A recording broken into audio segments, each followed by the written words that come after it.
అందరికీ నమస్కారం. నిన్న ఒక న్యూస్ చూశారు. కొత్తగా పెళ్ళైన దంపతులు రైలులో ప్రయాణిస్తూ ఉన్నారు.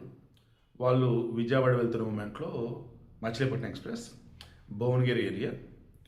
దెన్ ఆ గేట్ దగ్గర నించుని ఉన్నారు, అనుకోకుండా జారిపడ్డారు. భార్యాభర్త ఇద్దరు చనిపోయారని చెప్పేసి వార్త. నాకు ఇమ్మీడియట్గా మైండ్లో తట్టింది ఏంటంటే, కొత్తగా పెళ్ళైంది, భార్యాభర్త మధ్య డిస్టర్బెన్స్ ఉంది, ఆ ఇద్దరిలో ఒకరిని తోసి ఇంకొకళ్ళు పడ్డారు అని అనిపించింది. లేదు, ఒకళ్ళు పడితే ఇంకొకళ్ళు పడ్డారనిపించింది. ఓవరాల్గా అన్నప్పుడు ఇద్దరు కలిసి పడ్డారేమో అనిపించింది. ఈరోజు న్యూస్ చెక్ చేశాక వామ్మో, నిజంగా ఈ జనరేషన్లో ఉన్న ఆడవాళ్ళలో కొంతమందికి బుర్రలో పిచ్చి తిరుగుతూ ఉండిద్ది అనమాట. సర్దుకుపోవటం తెలీదు, అర్థం చేసుకోవటం తెలీదు, ప్రమాదం అని అర్థం కాదు. చనిపోయిన అమ్మాయి పట్ల సింపతి ఉన్నా కానీ ఆ మెంటాలిటీ ఉన్న ఆడవాళ్ళు ఎవరైతే వాళ్ళ గురించి మాట్లాడతాను. చనిపోయిన అమ్మ గురించి అసలు నేనేం మాట్లాడతాను. వెనకాల అటాచ్ చేశాను కదా. ట్రైన్లో భార్యాభర్తలు ఇద్దరు విషయంలో భార్యని సర్ది చెప్తున్నాడు, నచ్చ చెప్తున్నాడు, పట్టుకుంటున్నాడు. మొత్తం అదే. భర్త పేరు సింహాచలం, భార్య పేరు భవాని. కొత్తగా పెళ్ళైంది. హైదరాబాద్లో జగద్గిరి గుట్ట, మన కేపీ కోర్పల్లి పక్కన ఆడ గాంధీనగర్ కాలనీలో ఉంటున్నారు. వీళ్ళు బంధువుల ఇంటికి వెళ్దామని చెప్పేసి బయలుదేరారు. మచిలీపట్నం ఎక్స్ప్రెస్ ఎక్కారు.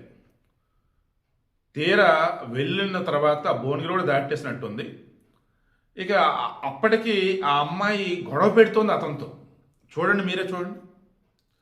ఈ వీడియోలో ఆ అబ్బాయి తప్పు ఏమైనా కనిపిస్తుందా, అమ్మాయి తప్పు కనిపిస్తుందా? ఏంటి అసలు ఆడవాళ్ళు ఎందుకు ఆ రకంగా సతాయిస్తారో నాకు అర్థం కాదు. ట్రైన్లో ఉన్నాం, అందరు చూస్తున్నారు, అయినా సరే ఆ రకంగానే అలా సతాయిస్తున్న మూమెంట్లోనే ఇద్దరు కలిసి ట్రైన్ డోర్ దాకా వెళ్ళటం కావచ్చు, లేదా అమ్మాయి వెళ్తే వెనకలు ఎత్తన వెళ్ళటం కావచ్చు చేశాడు. ఫస్ట్ అమ్మాయి దూకేసింది. కదులుతున్న రైలు అమ్మాయి దూకేసింది.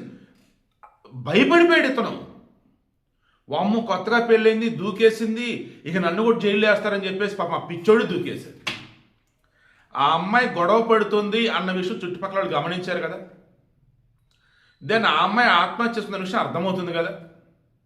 ఆ అమ్మాయి బంధువులు చేస్తారని భయపడ్డాడు, లేదా ఆమె వచ్చేసి గొడవ పడే మూమెంట్లో చెప్పిందని నిజంగా తెలీదు.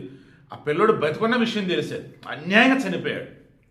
దండం పెట్టి మరీ చెప్తున్నా, ఆడవారు కానీ మగవారు కానీ, ఒరే నాయన, ఒరే అమ్మ, అర్థం చేసుకునే మెంటాలిటీ, లైఫ్ అంటే కలిసి బతకాలి అనే ఇంట్రెస్ట్ ఉంటేనే పెళ్లి చేసుకుని, లేదంటే పెళ్ళి వద్దు తల్లి, పెళ్ళి వద్దురా బాబు మీకైనా కానీ. అన్యాయంగా చనిపోయారు కదా. అది ఆత్మహత్య కాదు, ఏం కాదు, సారీ ప్రమాదం కాదు, ఏం కాదు, ఆత్మహత్య. ఆ అమ్మాయిది ఆత్మహత్య, ట్రైన్లో దూకేసింది. వామ్మ, ఇప్పుడు నన్నేం చేస్తాడంటే భయపడి ఆ పిచ్చోడు దూకేశాడు. అన్యాయంగా చనిపోయారు రా పాపం. పిల్లలు రా, తిప్పి 20 సంవత్సరాల లోపే ఉంటారా పాపం, అన్యాయంగా చనిపోయారు.